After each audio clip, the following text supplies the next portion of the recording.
Dear viewers and subscribers, welcome again to our YouTube channel Max the Service.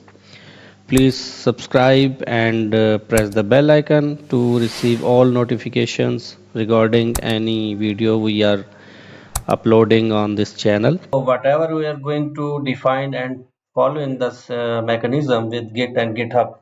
So definitely every developer must have some basic and advanced level commands when start working on code repository like we are going to use GitHub. So here is GitHub and we have uh, in last session we have discussed we will be following three branches. One will be main, then for quality where only business and some testing will be aligned, like we can say UAT, and then there would be dev branch. So all these three branches must have almost same code along with functionality, everything.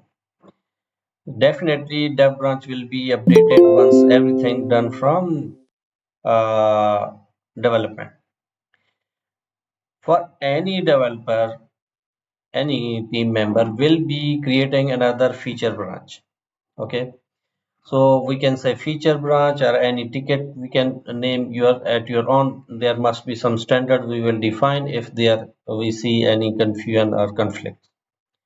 Okay, once any developer have its own feature branch, that also be on remote. Okay, here is only these are remote. These branches will be available on Git. So anyone can clone, anyone can start working with this. Let's suppose I have created feature branch. Definitely I own this branch myself. So anyone else cannot start working this. Once I complete my development, I will merge back and push back to the dev branch. But I can allow this to clone anyone in my absence, or if I feel okay, anyone else can support me, help me with the same feature branch. Then I just draw lines to get the visibility how actually Git works, GitHub. So because behind the scene we must know in the future we will be following proper CI/CD, continuous integration and continuous delivery. So we must know what behind it is going on. Okay. So once we have feature branch internally, virtually we have when we clone this branch on our local machine. So this branch when we clone or pull from remote, we actually can see this one working directly. Okay, on our laptop or machine where we can do some changes, start development. Virtually, we have GitHub app staging and local repo. Okay, why we have local repo and staging area? There is some purpose and difference, so we can discuss by following these navigation flow. Let's suppose as a developer, I am working on my local directory, which can be a feature branch or any bug fixes branch, whatever name I can mention. So after doing some changes, fixing some changes, or doing some kind of development, first I can do add command, git add. Okay, because there are a number of commands I can directly jump to from working directory to a feature branch, or I can follow some steps so that in between if I feel some discrepancy or fix a rollback I need, so I can perform accordingly. So whenever I will perform git add, it will be go to staging. What is the benefit and purpose? Okay, if I just add this file, okay, and add this commit, and I feel okay, I don't want this commit and I want to roll back, then I will just press git reset and file name where I uh, do some code.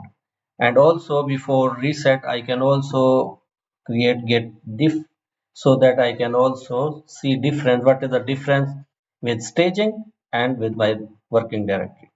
So this code still in staging, not in local repo, not in feature. Okay, then we have another command for git commit. So most of time we can use git commit. For some time we use git commit -a.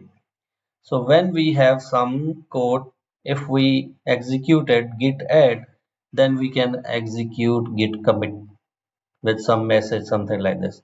So from staging, this will be available on local repo. Okay. If I don't want to execute git add directly, I want to commit my change to local repo. So other developer directly can check out and can access this code. Even this is not on remote, but it is available for others. So then I can execute command git commit -a and then I can provide message. Please make sure there must be a formatted and standardized message. Definitely we will also set some standards to follow. Whenever any developer will commit, he must follow the standards. Then we have other command like here, as we can see differences, and we can reset with the staging. Same we can do with the local repo. We can also have git difference head because it is our final commit, and we can also get reset commit number where we can provide, okay, I don't want this commit here, because we can execute git history and we can see number of commits. If we don't want to push these commits to the final feature branch, then we can also reset this one. Along with this, what other commands or functionality we can understand with working directory, that is git checkout. Simply, sometime we use git switch to change the branches. Sometimes we use checkout. Actually, now we will understand why we have local repo. If we will use git switch, it will just switch to other branch, but it will not get updated changes what we have in local repo. It will switch to the branch what changes we have on our remote. But when I will execute git checkout, okay, and branch name, it will also get the latest change whatever is available on local repo. Then whenever we initiate git init or git clone, or when we execute command git pull, it directly get the changes from remote to our local directory. So even here must be get fetch. Yeah, here you can see. So now we have covered what we can do with our local directory. Now sometime we see that, okay, I have some changes on staging area. What command I can execute? Dear team member, this is very important to understand every flow, because most of the time we get confused, we get a lot of conflicts or due to misunderstanding of these flows. We also forget what command should I execute. Okay, then if we understand at which area I have my changes and onward what pattern or command should I follow. So once we have our code on staging with only these two commands after add and after executing git add, then further we have few commands like git commit.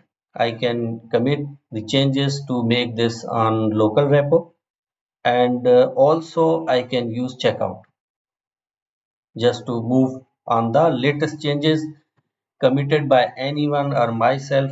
That changes would be available when I will use checkout, and in which cases this is helpful, because if something I have uh, committed to local repo, and I'm using switch, that change will not be available. So for that, I will be using checkout. With checkout, we can also mention branch name. We can also create new branch with the switch and checkout as well. And then we have local repo. Once we understand, okay, at what level we have our changes, what should we can do further? So we can push and we can fetch. Sometimes we get confused, okay, where I can execute push command and where when I can execute fetch command. So whenever you will be executing fetch command, it will show you get executed successfully, but it will not visible after git fetch on your local directory.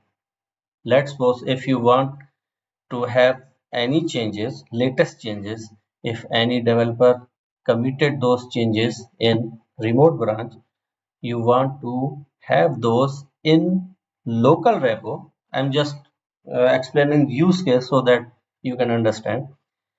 Before having those changes, I don't want new latest changes on my local directory, on my local machine or ID integrated development environment. But I can smartly check, okay, I can execute git fetch, okay, now I can execute git something like difference. So it will show me, okay, what is the difference available from remote and what difference I have on my local machine. So this is another helpful feature we can use. So once we have committed everything, it will not be available on remote GitHub anyone else from team if execute git clone. These changes will not be available for him or her. So you must execute git push so that these changes must be available for anyone else, and anyone else from your team can get clone and start testing, or even once you finish your work, other person can. But make sure we will definitely set a standard. If I have created feature branch, I must complete my work, then I must do unit testing, and for unit testing we must select any tool who will do all of this. We have a lot of plugins with the ID, so we can also use those one. So definitely we will make one, any, I mean we will choose for that. And then after unit testing, every kind of user level testing, this developer or team member will merge or push to and here is the difference between push and merge. Whenever we are uh, taking change from branch to branch, the command is merge.